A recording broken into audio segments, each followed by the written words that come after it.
Bom, eu, Gilson, sou nascido em Carvalhópolis, né, em 1969, nascido lá mesmo, né, na época, nem hospital eu vim, né, quem fez meu parto foi meu pai, então minha origem é realmente Carvalhópolis, né, foi muito interessante essa história.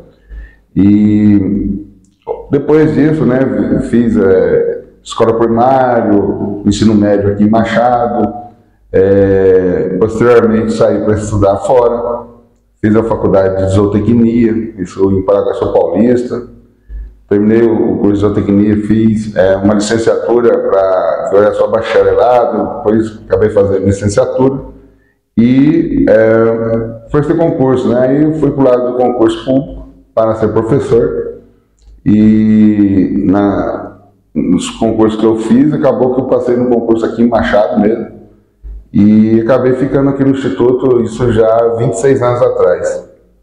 Bom, a partir daí, eu dentro da área acadêmica, acabei fazendo mestrado, depois eu fiz doutorado, fiz algumas especializações e fiz a minha carreira acadêmica por aí. Meu pai é José Ferreira de Moraes, né, era produtor rural, minha mãe ajudava ele nas atividades da área agrícola e quando meu pai morreu eu tinha 17 anos, né, então eu tive que dar um salto aí na vida aí para conseguir alavancar toda essa estrutura que eu falei agora há pouco, meio que sozinho, né. Tenho 4 filhos, né, 2 homens, 2 mulheres, estão todos na fase escolar ainda. Hoje estou separado, né, da mãe deles, mas os 4 filhos moram comigo, eu que cuido deles. E aí a gente vem agora na vida atual, teve toda aquela fase lá de prefeitura, agora eu continuo dentro do Instituto, tenho um cargo de coordenação de curso, coordeno o curso de técnico em agropecuária, e agora a gente vai retomar essa vida política novamente. Né?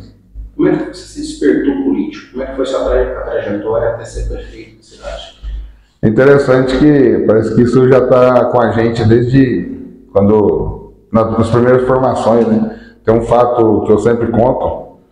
Uma vez eu tinha lá uns meus 12 anos, 11 anos de idade mais ou menos, era a época das diretas já, e em São Paulo estava montando um palco, eu lá com a minha irmã que morava em São Paulo, lá na Praça da Sé, montando um palco, e a minha loucura era ficar ali para ver o comício das diretas já, isso na infância.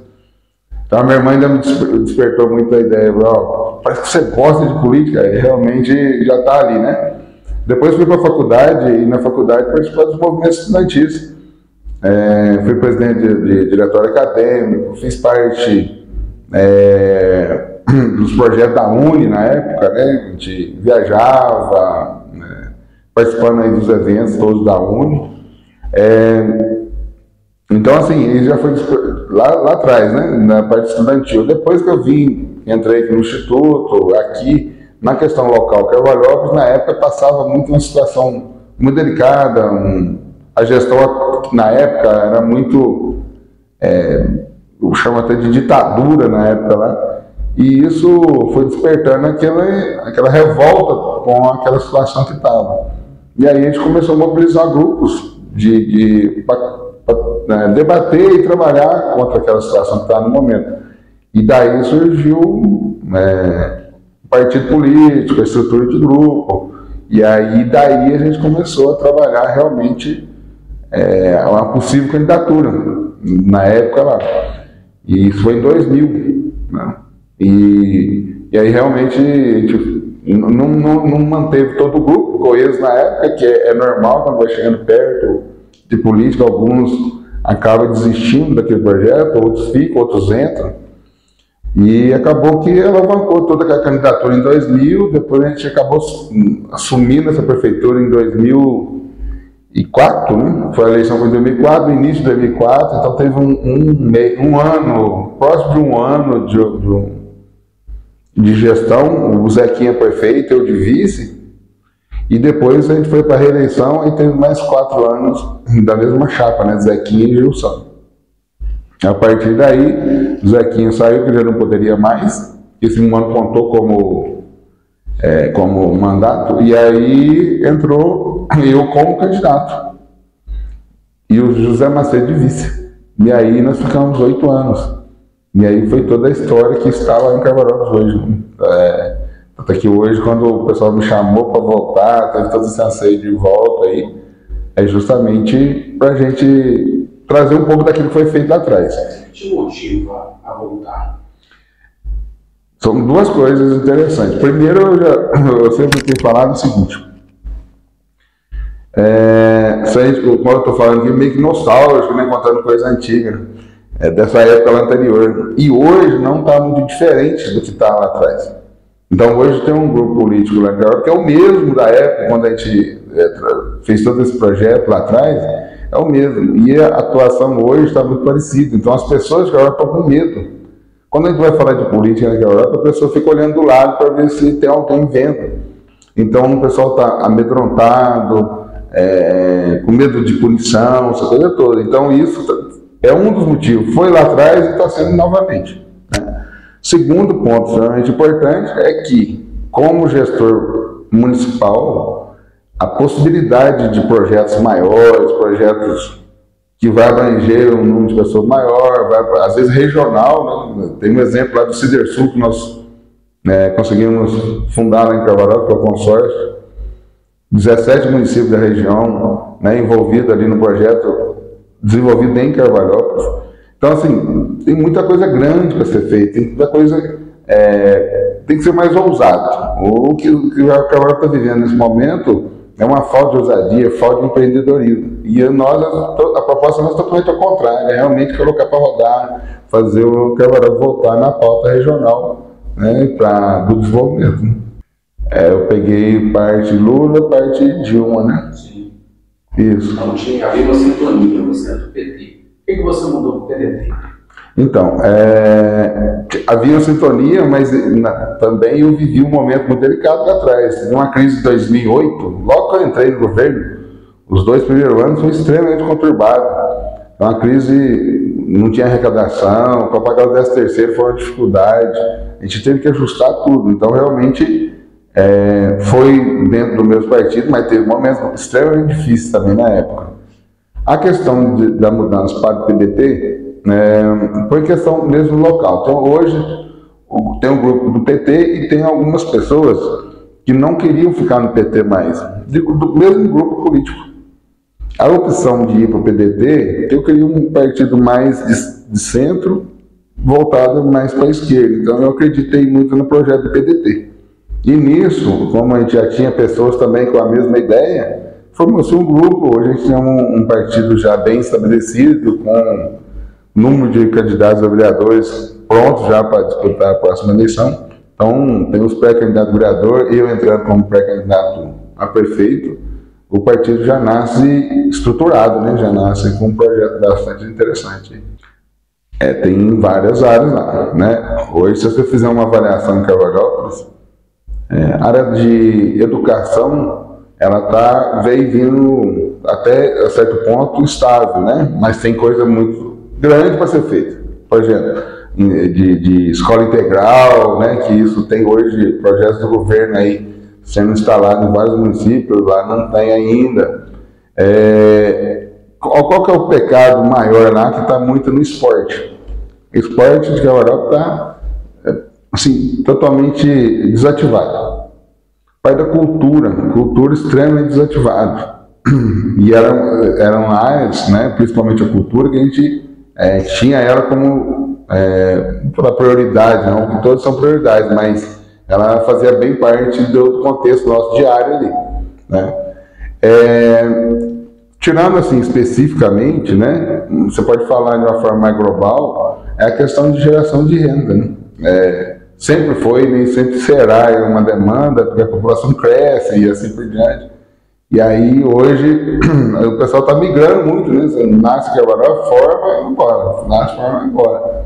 Então, o que a gente vai ter que fazer como pauta prioritária, essa é realmente prioritária, é fazer geração de emprego e renda. Então, como fazer isso, né? Primeiro, tem várias oportunidades, por exemplo, de curso, de formação. Eu sempre digo o seguinte: você trazer uma empresa para esse município, você dá um terreno, um barracão, um incentivo fiscal, todo mundo dá, né? Machado pode dar, Posto Fundo pode dar, então você tem uma concorrência aí direta. Agora, o que atrai realmente uma empresa para o município é mão de obra qualificada. Então, o patrimônio maior da empresa é o pessoal. Então, o que é o nosso projeto? Já definir uma linha de atuação de empresas em Carvalhópolis e a gente fazer parcerias, por exemplo, o próprio instituto que eu trabalho, né? Levar cursos, formação, para ter uma mão de obra especializada para que seja atrativo para uma empresa para lá. Carvalhópolis sempre houve dois grupos políticos. Sim. Panela. Sim. O PDT vai inaugurar uma nova via? Eu acredito que não, né? Sinceramente, eu acredito que não, porque é uma tendência de agrupamento, né? Como o número de eleitor é pequeno, acaba que migra, né? Então, assim, é meio que automático isso, né? Quando a gente fundou o PT lá na época, em 2000, a gente tinha essa proposta de ser uma terceira via.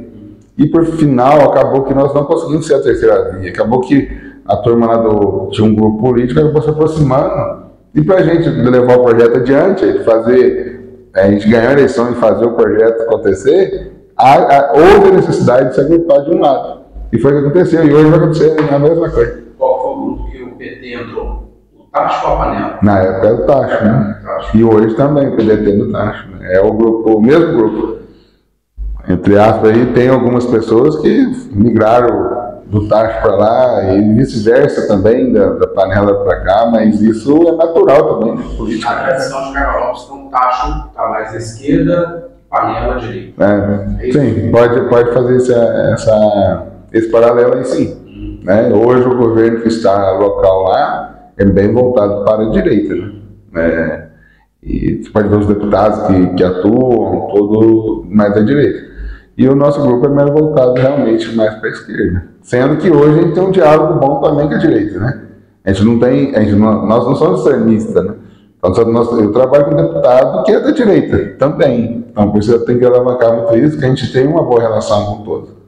Mesmo lá na cidade hoje, quando a gente está falando desse nosso grupo político, dois grupos políticos, é importante frisar que não é como antes lá, que era uma briga, né? Hoje é uma disputa de ideias, né? Então, assim, eu não tenho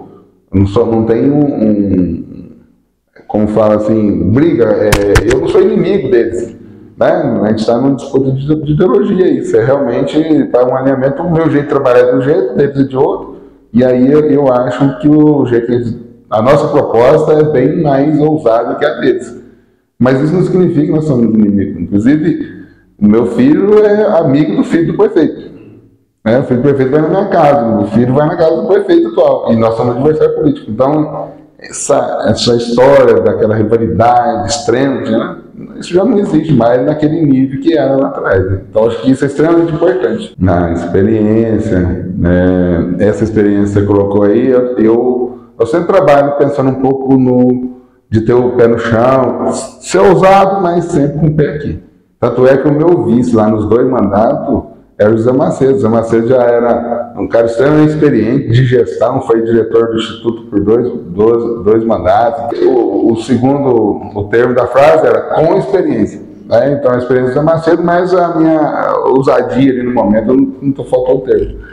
Mas hoje, o que o eleitor pode esperar de mim? Essa experiência, né, que eu tenho já bastante, e essa ousadia, essa vibração de fazer Cabral voltar a vibrar também.